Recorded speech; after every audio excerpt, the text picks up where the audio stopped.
waggling of your head. To tell you true, I counterfeit. You cannot do him so ill well unless you were the very man. Here's his dry hand up and down. You are he, you are he. At a word, I am not. Do you think I do not know you by your excellent wit? Can virtue head itself go to, Mom? You are he. Graces will appear in this and then. Will you not tell me who told you so? No, you shall pardon me. Nor will you not tell me who you are? Not now. That I was disdainful. That I had my good wit out of the 100 merry tales. Why, this was Signor Benedick that said so. Oh, what's he?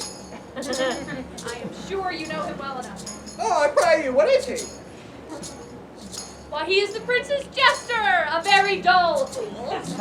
His only gift is in devising impossible slanders. None but libertines delight in him, and the commendation is not in his wit, but in his villainy, for he both pleases men and angers them, and then they laugh at him and beat him. When I know the gentleman, I'll tell him what to say. Do, he'll but break a comparison or two on me, which, peradventure, not marked, nor not laughed at, strikes him into melancholy, and then there's a partridge wing saved, for the fool will eat no supper that night. Come, we must follow the lead. And every good thing. Nay, if they lead to any ill, I will leave them at the next turning.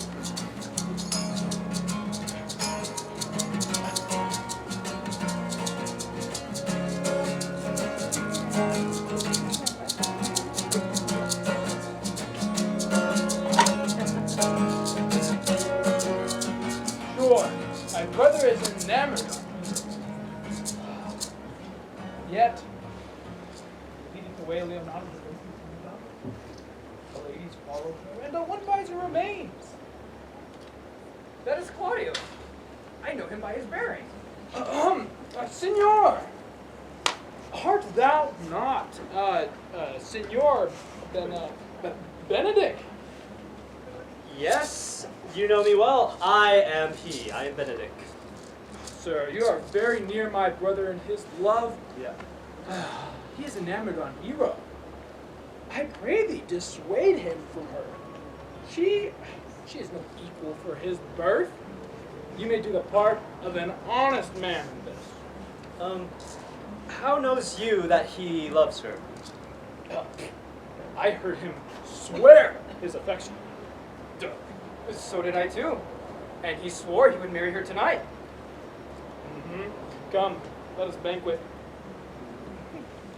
And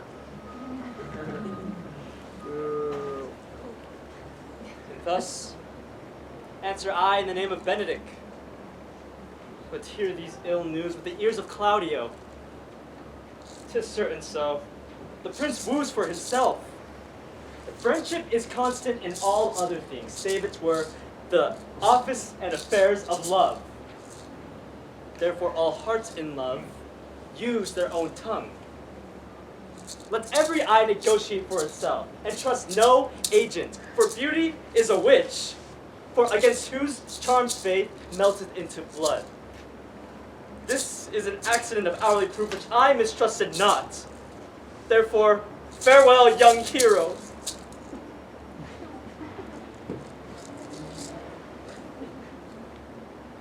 Come, Claudio. Yea, the same. Come, will you go with me? Whither to? Even to the next willow. But about your own business. For the prince hath got your hero.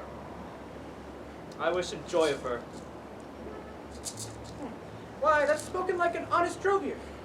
So they sell bollocks. But do you think the prince would serve you thus? I pray you, leave me. Now you strike like the blind man. 'Twas the boy that stole your meat, and you'll beat the post.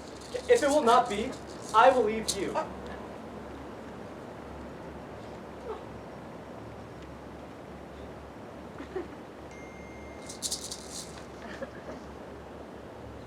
Alas, poor herd fowl.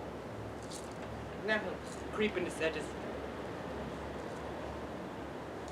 But that my lady Beatrice should know, and not know me. The prince's fool. It may be I undergo that title because I am married.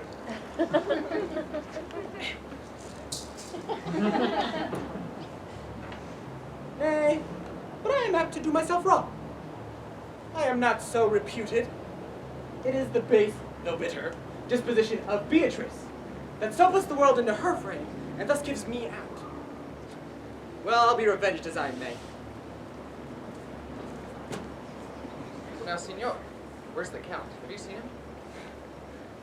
I told him, and I think I told him truly, that you had got the favor of this young lady. I found him here as melancholy and worthy to be whipped. To be whipped? What's his fault? The flat transgression of a schoolboy who, upon being overjoyed at finding a bird's nest, finds it to his companion, shows it to his companion, rather, and steals it. Does that make trust a transgression? Surely the transgression is in the stealer. It is you who, as I take it, have stolen this bird's nest. I will but teach them to sing and restore them to the owner. If their singing answer your saying, by faith you say honestly. The Lady Beatrice had the quarrel with you.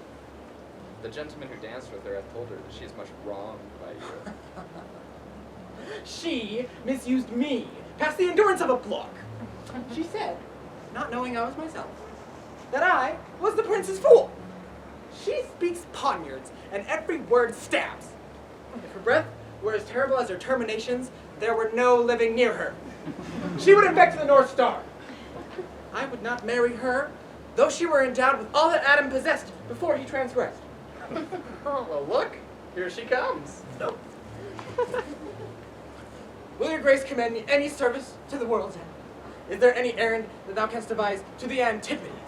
Any embassage to the Pygmies to send me on, rather than hold 3 words conference with this harpy? You have no employment for me? None, but to desire your good company. Sir, here's a dish I love not. I cannot endure my lady tongue. Come, lady, come. You've lost the heart of Signor Benedick. Indeed, he gave me use for it, and he lent it me in a while. Indeed, your grace may well say that I have lost it, for once before he won it of me with false dice. Whom I have found is Count Claudio, whom you sent me to see. Count Claudio, wherefore art thou sad? Not sad, my lord. How then? Sick? Count is neither sad, nor sick, nor merry, nor well, but civil, Count. Civil as an orange, and something of that jealous complexion. In faith, lady, I believe your blazon to be true, though if you be sworn, I'll be sworn, for his conceit is false. Count, I have wooed in thy name, and the fair hero is won. I broke with her father, and his goodwill obtained. Name the day of marriage, and God give thee joy. Count, take of me my daughter, and with her my fortunes. His grace hath made the match, and all grace say amen to it. Amen. Amen. Speak, Count, 'tis your cue. Well, silence is the perfectest herald of joy. I were but little happy if I could say how much. Lady, as you are mine, I am yours. I give myself unto you and dote upon the exchange. Speak, cousin, for if you cannot, stop his mouth with a kiss, and let not him speak neither.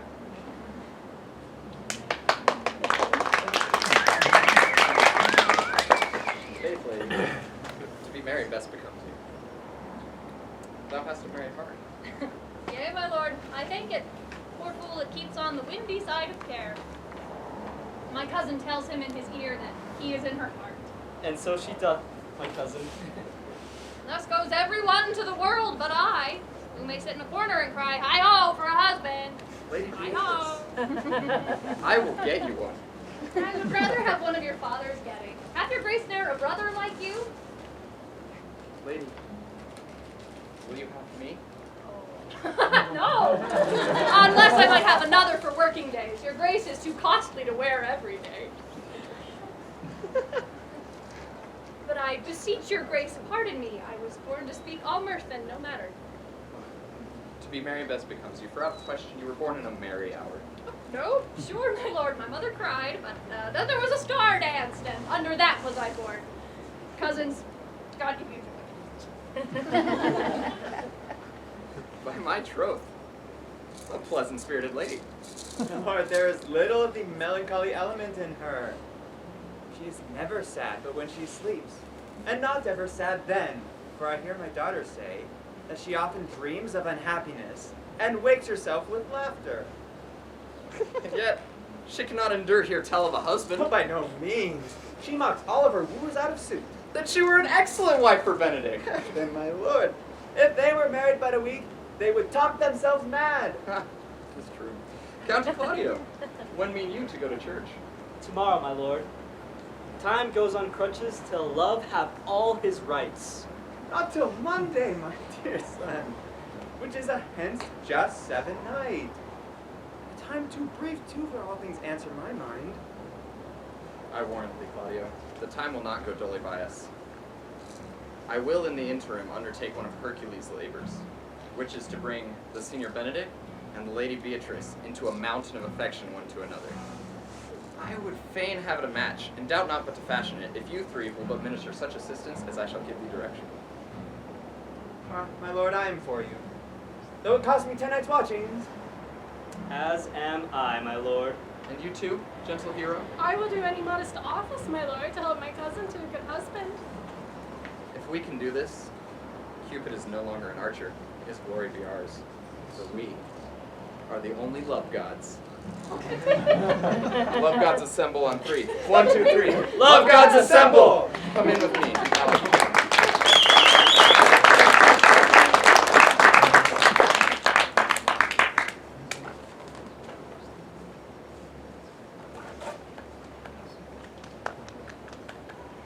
Oh, it is so. The Count Claudio shall marry the daughter of Leonato. Yea, my lord. But I can cross it. Oh, any bar, any cross, any impediment would be menacing to me. I'm sick in displeasure to him. And to whatsoever thing comes athwart his affection, ranges evenly with mine. How canst thou cross this marriage? Not honestly, my lord, but so covertly that no dishonesty shall appear in me. Show me briefly how. I think I told your lordship a year since how much I am in favor of Margaret, the gentlewoman to hero. Yes, and a fair lady she is at that. Yeah, she is. I remember. I can, in an unseizable instant of the night, appoint her to look out of her mistress's chamber window. And what life is in that to be the death of this man? The poison that lies in you to temper. Spare not to tell your brother the prince that he hath wronged his honor in marrying the renowned Claudio to a contaminated stale such a one as hero. But what proof shall I make of that? Proof enough to misuse the prince, to vex Claudio, to undo hero, and kill Leonato. Look you for any other issue? Only to despite them, I will endeavor anything. Go then, draw Don Pedro and the Count Claudio alone. Tell them you know how much hero loves me, then bring them the very night of the intended wedding. And there shall appear such seeming truth of hero's disloyalty, that jealousy shall be called assurance, and all the preparation overthrown. Be cunning in working this. And thy fee is 1,000 ducats. I will go and learn presently the day of marriage.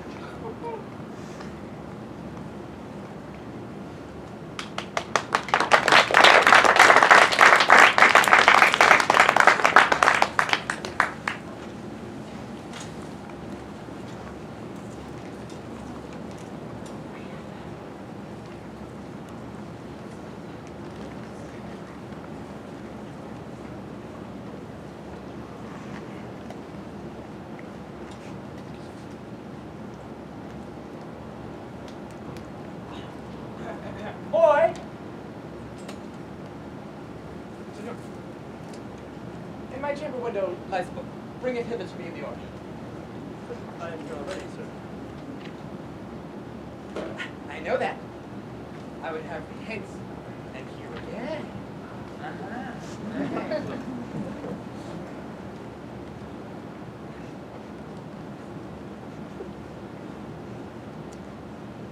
I do much wonder that one man, seeing how much another man is a fool, when he dedicates his behaviors to love, will, after having laughed at such shallow follies in others, become the argument of his own scorn by falling in love. And such a man is Claudio. One woman is fair, yet I am well. Another wise, yet I am well. Another virtuous, yes, I am well. But till all graces shall be found in one woman shall not come in my grace. Rich she shall be, that's certain. Wise, or I'll none. Virtuous, or I'll never cheapen her. Fair, or I'll never look on her. Mild, or come not near me. Of good discourse, an excellent musician, and her hair shall be of what color it please God. The Prince and Monsieur love, I will hide me in the arbor. Come, shall we hear the music? Ah, yea, my good lord, how still the evening is, as hushed on purpose to grace harmony. See where Benedick hath hid himself? Oh, very well, my lord. Note this before my notes. There is not a note of mine that is worth noting.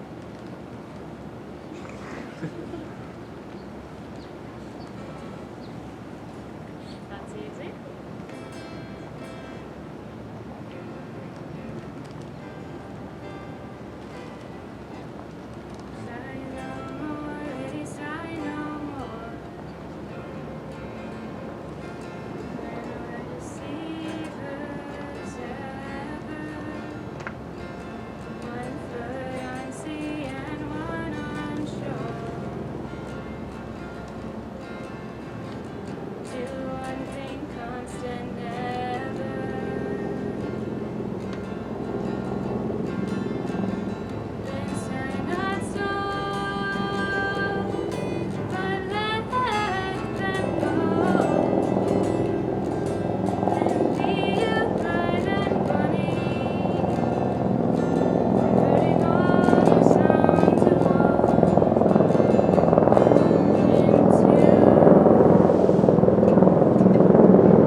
had he been a dog that had howled thus, they'd have hanged. Come closer, Leonato. What was it you told me of the other day? That your niece, Lady Beatrice, is in love with Senior Benedick? Oh, yes. I did never think that lady would have loved any man. No, nor either. It's so wonderful that she should so dote on Senior Benedick, whom she hath in all outward behavior seemed ever to abhor. Is it possible? By my troth, my lord, I cannot tell what to think of it, but that she loves him with an enraged affection. It is past the infinite of thought. Maybe she doth but counterfeit. Counterfeit! There was never counterfeit of passion came so near the life of passion, as she discovers it. Why, what effects of passion shows she? Bait the hook well, and this fish is gonna bite. What effects? My lord, you heard my daughter tell you how? Oh, she did indeed. She did indeed. How, pray you? I'm just gonna whisper. Not say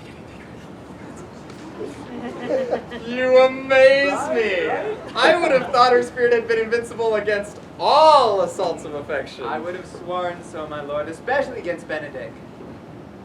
I would think physical, but let the bespectacled fellow speaks it. He had taken the infection, so hold it up. Hath she made her affection known to Senior Benedick? No, swear she never will. That's her torment. 'Tis true indeed. So your daughter says, "Shall I," says she, "shall I," says she, "that have so oft encountered him with scorn, write to him that I love him?"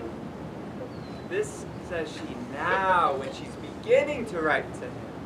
For she'll be up 20 times a night, and there she will sit in her smug till she hath writ a sheet of paper. My daughter sends it on.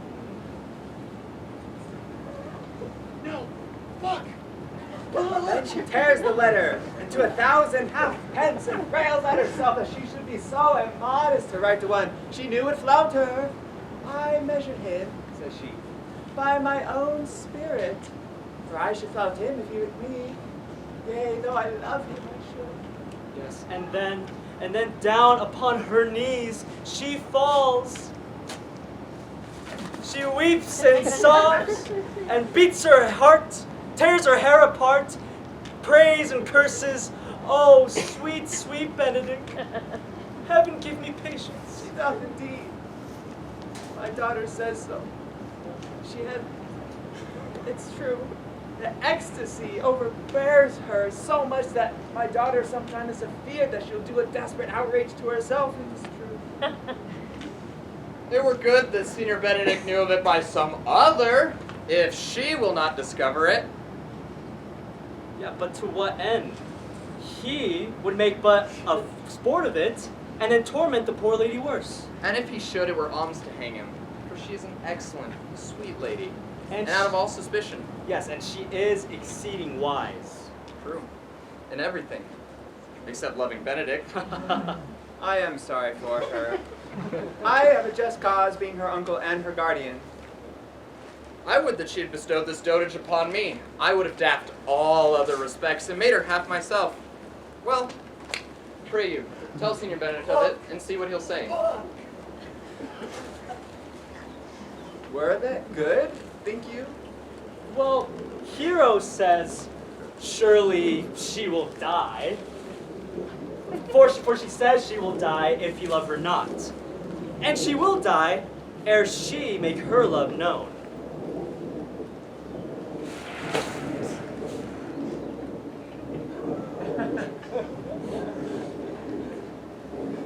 Well, she doth well. For if she make tender her love, 'tis very possible he'll scorn it. For the man is, you know all, hath a very contemptible spirit.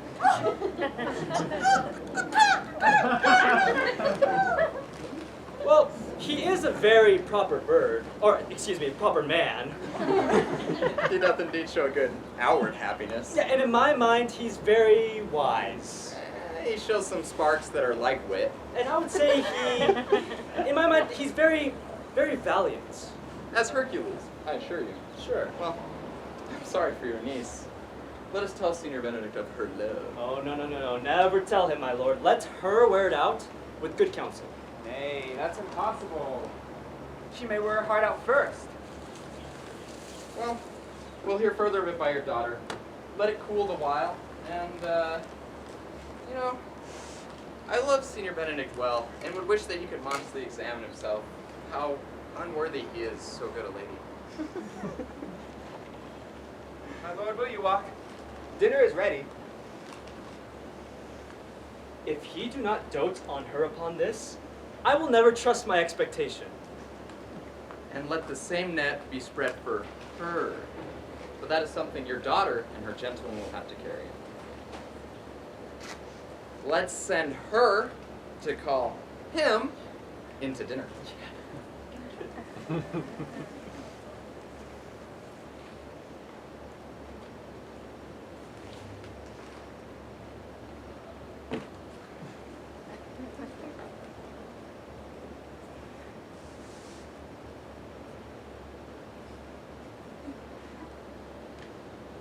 This can be no trick.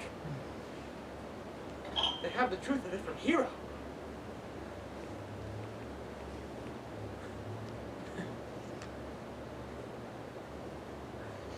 Love me! Why, it must be requited. I'd never think to marry. They say the woman is fair. Tis so, I can bear the witness. And virtuous. 'Tis truth, I cannot reprove it. And wise, but for loving me.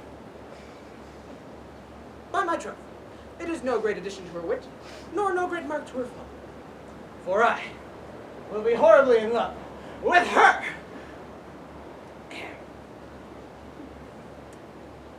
I may chance have the odd quirk or remnant of wit broken on me for having railed so long against marriage. But, doth not the appetite alter? A man loves the meat in his youth, and he cannot bear it in his age. The world must be peopled! When I said I would die a bachelor, I did not think I would live till I were married. Here comes Beatrice. By the day, she's a fair lady. I do spy some marks of love here. Against my will, I am sent to bid you come in to dinner. Fair Beatrice, I thank you for your pains. I took no more pains for those thanks than you take pains to thank me. If it had been painful, I would not have come. So, you take pleasure then in the message. Yea, Signor, as much as you may take upon a knife's point. No stomach, Signor, very well.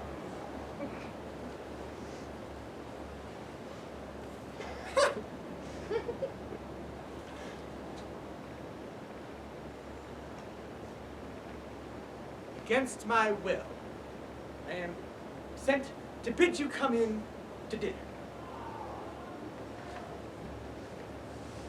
There's a double meaning in that. I took no more pains than you took pains to thank me. Ah, that's as easy to say. Any pains that I take for you are as much as theirs. If I do not take pity on her, I am a villain. I will go get your picture.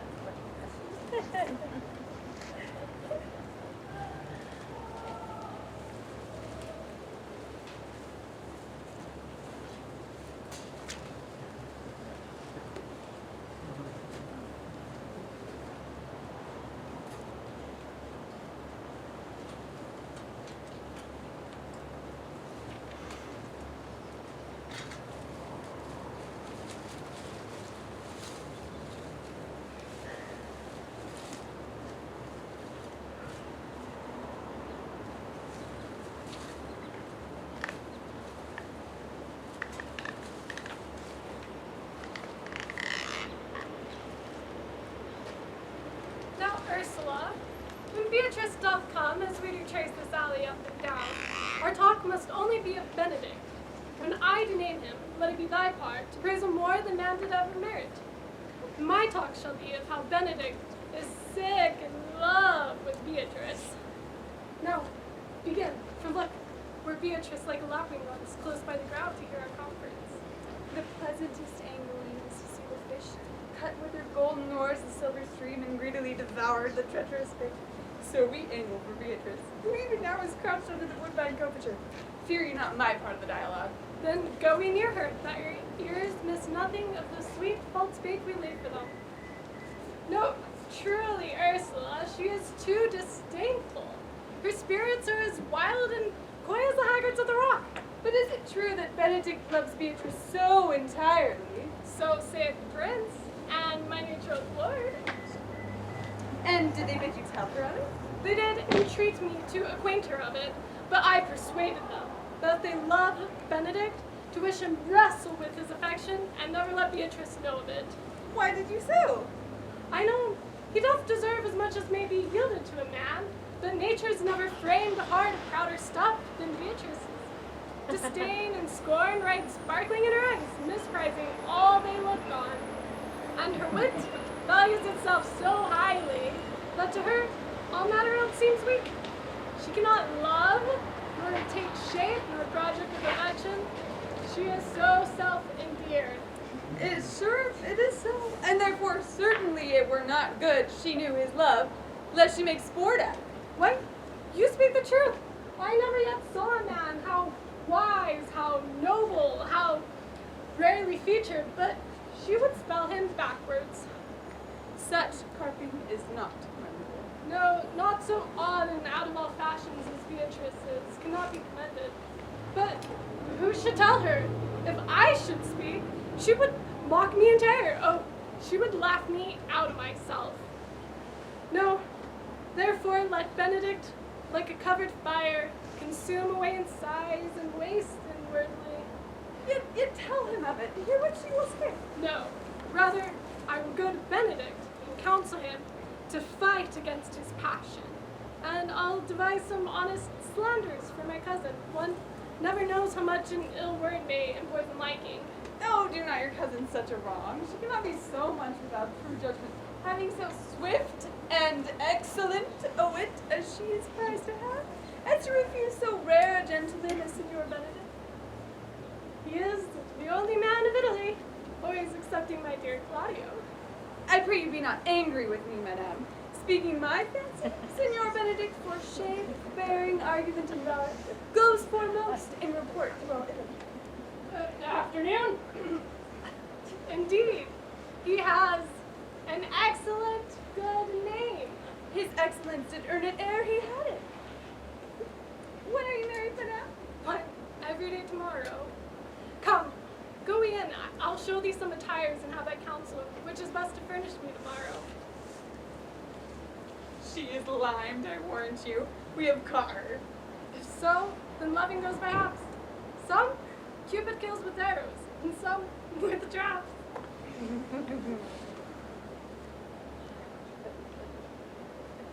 What fire is in mine ears?